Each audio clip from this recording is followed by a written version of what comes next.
Hey guys, so I'm here today with a haul, which is something that I haven't said since August, I think, which is just nuts. Rest assured that I was still buying books in that time period, I just wasn't showing any of them to you guys. And I actually stopped updating them on Goodreads because I was feeling super guilty about the number of books that I'd bought. So today I'm not going to show you all the books that I bought in that time period because we would be here forever. I'm just going to pick out probably the top 20 or so that I'm the most excited for. So let's get started because it's going to be a long one.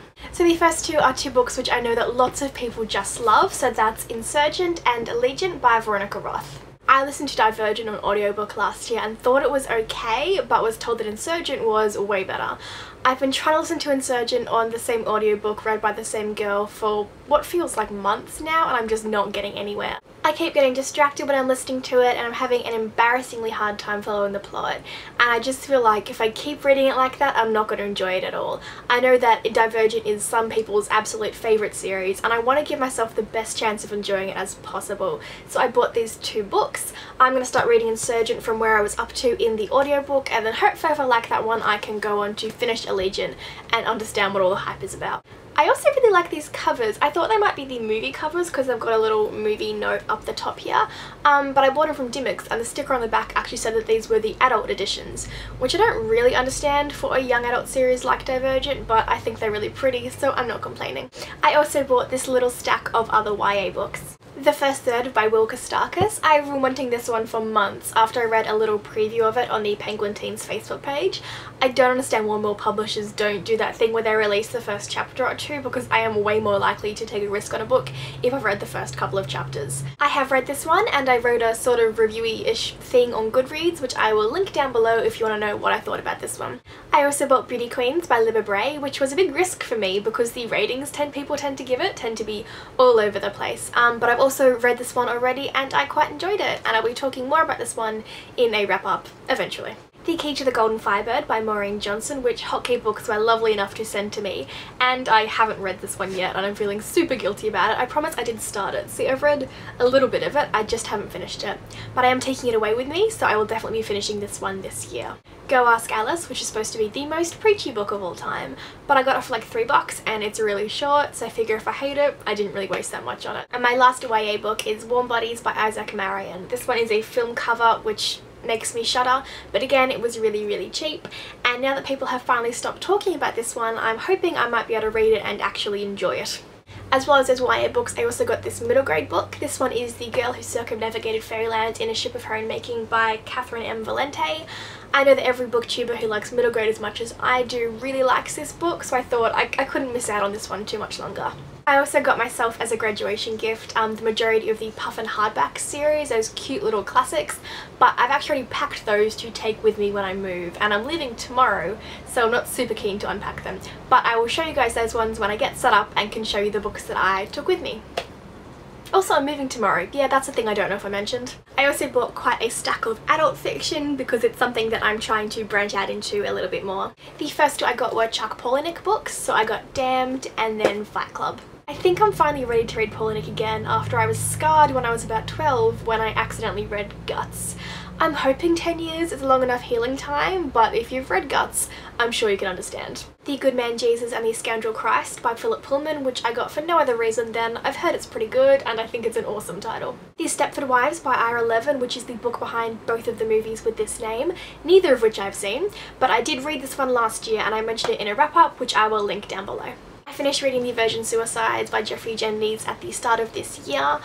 When I came into work and saw that we had these two books, I'd actually only read the first 30 pages or so, but those first 30 pages were so fantastic I knew I was going to love these next two books by Jeffrey Jennings as well. So I've got his most popular one, Middlesex, and then The Marriage Plot as well, which I think is his most recent. I know that Middlesex is his most lauded and that some people thought The Marriage Plot was kind of disappointing, but I loved The Virgin Suicides so much I knew that it couldn't be the last Jeffrey Jennings book that I read. And the last adult fiction book that I got is this brick, The Luminaries by Eleanor Catton. As soon as this book was released, I knew I was going to want to read it because just look at this cover design. And it's published by Granta, who usually publish some pretty interesting books. But then I saw that it won the Booker Prize, and now I'm even more excited to read it when I can spare a week of my time because this thing is like, holy shit. It's 800 pages long. I also branched out again and got this little stack of non-fiction books, which again is not something that I tend to read a lot of, but these all really interest me. I got The Diary of a Young Girl by Anne Frank because it's absolutely ludicrous that I haven't read this book yet.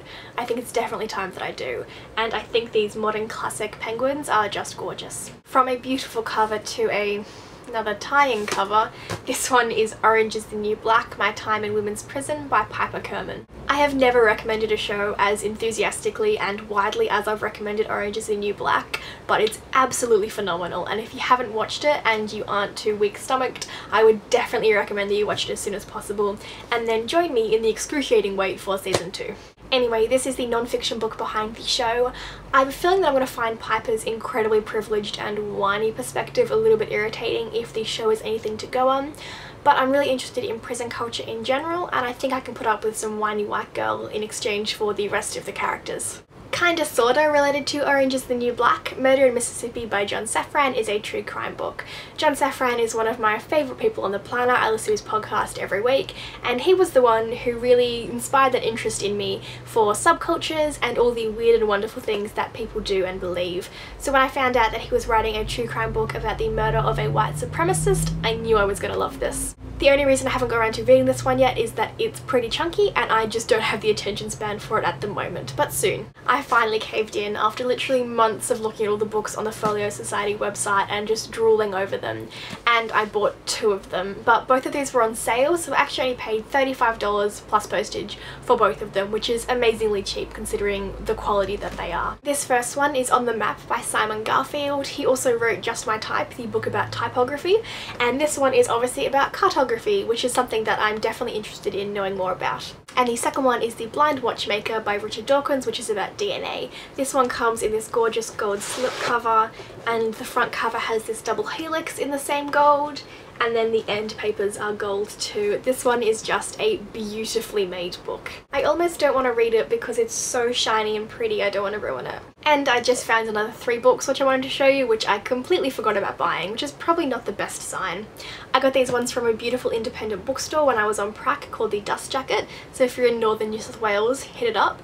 These were really expensive, but they were really pretty and the store was just so nice. It feels really nice to support an independent retailer. The first one is Awakenings by Oliver Sacks. Oliver Sacks is just a brilliant medical author and I'm keen to read everything that he has to say, and this one is about the sleeping sickness, which I think is a form of encephalitis, but I'm not too sure. I guess I'll find out. I also got The Secret Lives of Great Authors by Robert Schnackenberg. This one is really cute. I've been reading it on and off for a little while. It's got these cute illustrations through it, which I think are just adorable.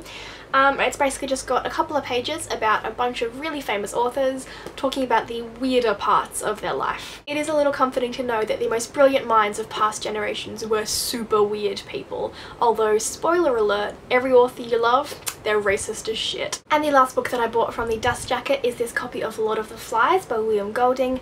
I really enjoyed this book when I read it in about year 5, and my copy of it is like hideously ugly, so I thought I deserved a nicer copy. And to round things off, I got 2 classics, Madame Bovary by Gustave Flaubert and this gorgeous leatherette soft jacket, which some internet sleuthing leads me to believe is from 1927, which is pretty cool.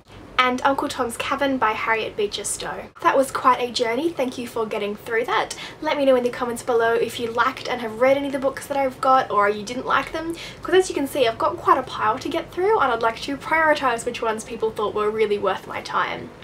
Alright, that's it for today. Thank you so much for watching and I will see you next time, probably in a brand new setting. Ooh, exciting. See ya.